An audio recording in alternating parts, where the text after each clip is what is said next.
নমস্কার বন্ধুরা, সম্পার কিচেনে আপনাদের স্বাগত। আমি আজকে একটা নতুন ধরনের রান্না করব। সোয়াবিন দিয়ে তৈরি করে দেখাবো একটা দারুণ স্বাদের একটা নিরামিষ রেসিপি, সোয়াবিনের মুইঠা। এটা খুবই সুন্দর, ঘরের উপকরণ দিয়ে তৈরি করে যায়। তো দেখুন, এইটা আমি তৈরি করে দেখাবো আজকে। রেসিপিটা কিভাবে আমি বানাবো সেটি আমি আপনাদের সাথে শেয়ার করব। চলুন দেখা যাক। কড়াইতে একটু গরম জল দিয়ে দিয়েছি। জল দিয়ে এখন পরিমাণ মতো লবণ দিয়ে দিলাম। জলটা গরম হয়ে গেছে। জলটা গরম হয়ে যাওয়ার পর আমি 150 পরিমাণে সোয়াবিন দিয়ে দিলাম। সোয়াবিনটা একটু ফুটুক, সেদ্ধ হোক। দেখুন, সোয়াবিনটা ভালো করে সেদ্ধ হয়ে গেছে। আমি গ্যাসটা নিভিয়ে দেব। নিভিয়ে দিয়ে এবার আমি সোয়াবিনগুলো ঠান্ডা জলের মধ্যে তুলে ফেলবো। সবগুলো তুলে নিই। সোয়াবিন ঠান্ডা জলে মিশিয়ে নিয়েছি। এবার ঠান্ডা হয়ে গেছে। এবার এগুলোকে খুব ভালো করে চিপড়ে চিপড়ে এরকম করে শুকনো করে জলটা পুরো যাতে বেরিয়ে যায়, এইভাবে করে পুরো সোয়াবিনটাকে পুরো তুলে নিতে হবে, যাতে একটু জল না থাকে। আর মিক্সার গ্রাইন্ডারে এটাকে পেস্ট করে নিতে হবে। এগুলো সব চিপড়ে জলগুলো বের করে নিই।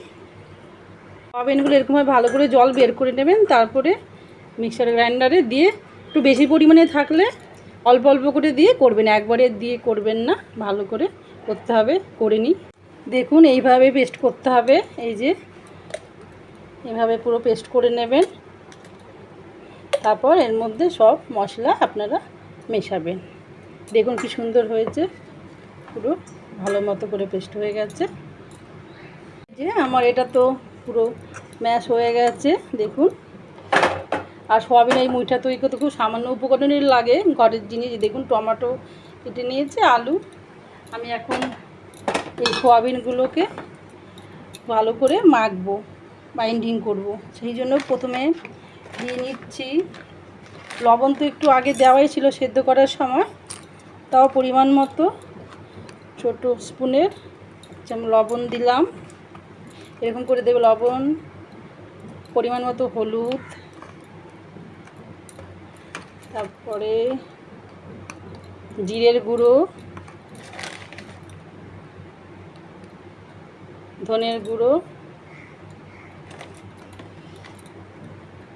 লঙ্কার গুঁড়ো পরিমাণ মতো দেবেন। যতটা পরিমাণ জিনিস নেবেন সেই পরিমাণে দেবেন। চিনি অল্প পরিমাণে দেবেন। আর আদা লঙ্কা একসাথে পেস্ট করা আছে, ওখান থেকে কিছু পরিমাণে দিলাম। এরকমভাবে দেবেন আপনারা। আর বাইন্ডিংয়ের জন্য বেসন দিচ্ছি। আপনারা ময়দাও দিতে পারেন, কিন্তু বেসনটা দিলে স্বাদটা ভালো হয়, সেই জন্য বেসন দিচ্ছি। 2 চামচ বেসন দিলাম। দিয়ে এটাকে এবার আর মাখার পরে সামান্য পরিমাণে একবারে দিয়ে দেবেন আপনারা একটু গরম মশলা একটুখানি ছিটিয়ে দিয়ে দেবেন। এবার এটা ভালো করে এটাকে মাখতে হবে। পুরো জলটাকে তো বের করে নিয়ে পেস্ট করেছি, এই জন্য বেশি লাগবে না। বেশি ভেজা ভেজা থাকলে বেসনটা বেশি পরিমাণে থাকে। এটা এরকম করে মেখে নেবেন। ভালো করে মেখে নিয়ে আসছি। দেখুন, এরকম করে আমি গোল গোল করে এই আকারে বানালাম, লম্বা লম্বা করে বানালাম। আপনারা কোপ্তার আকারেও গোল গোল আকারেও বানাতে পারেন, যেইভাবে। আর আমি এই লম্বা করেছি বলে আলুগুলো আমি লম্বা সাইজে কেটেছি। এগুলো তারপর ভাজবো।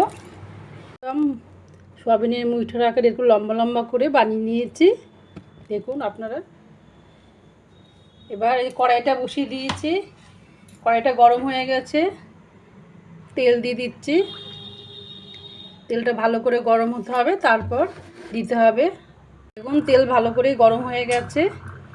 এবার আমি ধীরে ধীরে এটা দিয়ে দিলাম।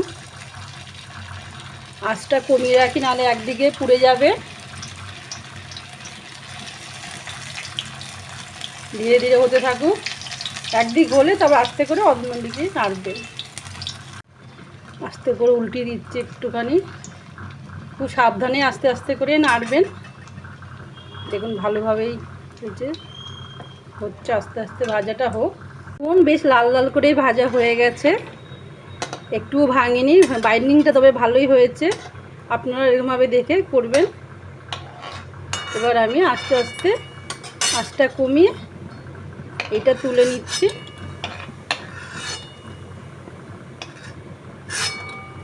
তুলে নিয়ে বাকিগুলো আমি এবার আমি সবগুলো একবারে দিয়ে দেব। একটু সময় নিয়ে আমি 5 মিনিট পর ওটা ভেজে তুললাম। আপনারা একটু ধীরে ধীরে করে আস্তে আস্তে করে উল্টে পাল্টে ভাজবেন। এই যে এবার আমি একবারেই দিয়ে দিলাম, এগুলো ভাজা হতে থাকুক। দেখুন এইগুলো কি সুন্দর ভাজা হয়েছে, একটাও ভাঙেনি, খুব সুন্দরভাবে ভাজা হচ্ছে। এবার আমি এটা আস্তে আস্তে করে নামিয়ে নেব। আপনারাও খুব ধীরে ধীরে ভাজবেন, একটু তেলটা একটু বেশি করে দেবেন, তারপর তেলটা নামিয়ে রেখে দেবেন, অন্য কিছুতে ব্যবহার করবেন। না হলে বেশি তেল না হলে এটা ভাজতে অসুবিধা হয়, ধীরে ধীরে ভাজা হয় তো তেলটা বেশি লাগে। আমি এবার উঠিয়ে নিচ্ছি ভাজাগুলো।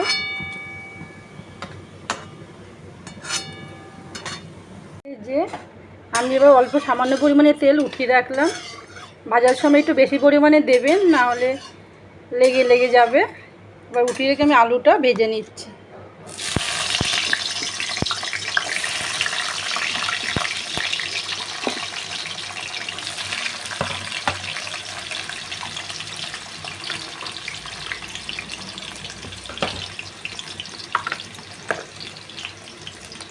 লবণ পরিমাণ মতো লবণ দেবেন, হলুদ দিয়ে আলুটা একটু ভাজা করে নামিয়ে রাখবেন। আলুগুলো ভাজা হয়ে গেছে, আলুগুলো এবার এরকমভাবে নামিয়ে রাখবেন লাল লাল করে ভাজা হয়ে গেলে।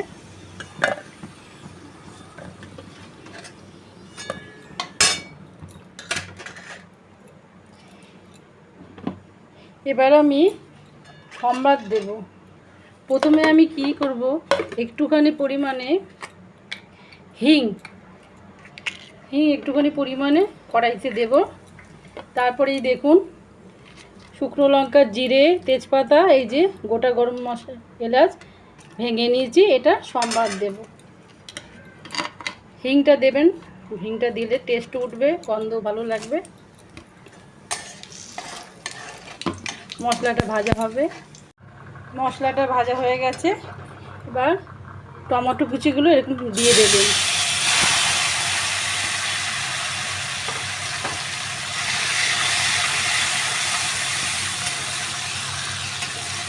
এটা একটুখানি ভাজা ভাজা হলে এবার লবণ,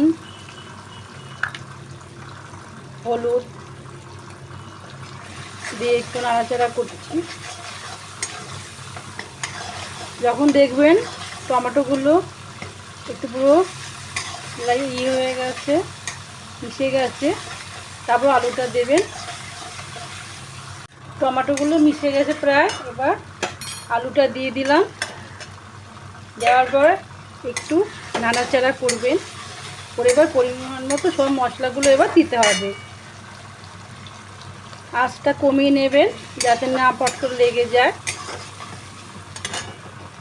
আদা লঙ্কা পেস্ট করা আছে, পরিমাণ মতো দিতে হবে। জিরের গুঁড়ো আমার ছোট স্পুন, এখান থেকে 1 চামচ 2 চামচ দিলাম। ধনের গুঁড়ো 1 চামচ, লঙ্কার গুঁড়ো 1 চামচ দেওয়া হলো, দেবেন।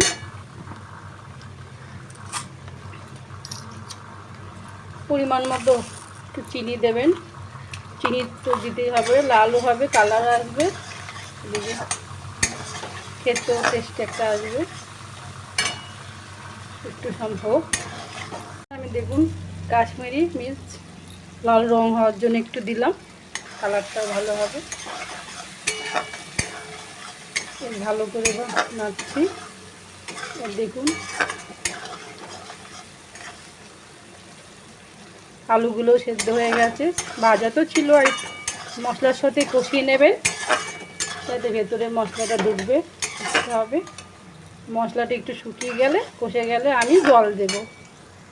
মশলার তেল ছেড়ে দিয়েছে, এবার আমি পরিমাণ মতো জল দেব। আপনারা পরিমাণ মতো জলটাকে গরম করে নেবেন।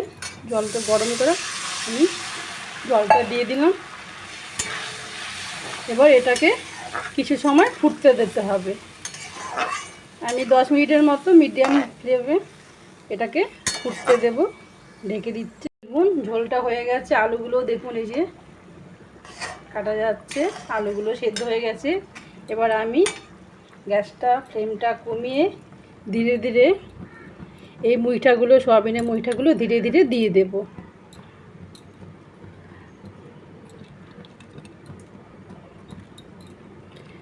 ধীরে ধীরে ধীরে হতে থাকবে, আঁচটা কমিয়ে দেব। ধীরে ধীরে এটা দেওয়ার পরে ধীরে ধীরে একটু নাড়াচাড়া করে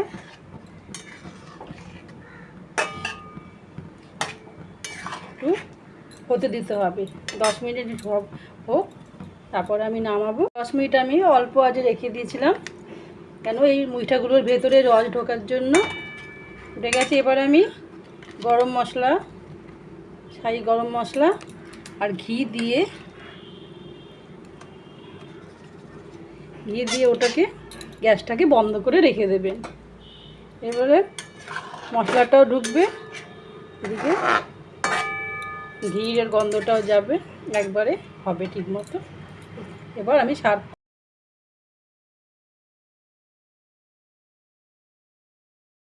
আমার সয়াবিনের মুইটা তৈরি করা কমপ্লিট হয়ে গেছে। দেখুন দেখতে দারুণ হয়েছে, খেতেও অসাধারণ হবে। এটা ভাতের সাথেও ভালো লাগবে, এবার রুটি পরোটার সাথেও আপনারা করে নিতে পারেন, ভালো লাগবে খেতে।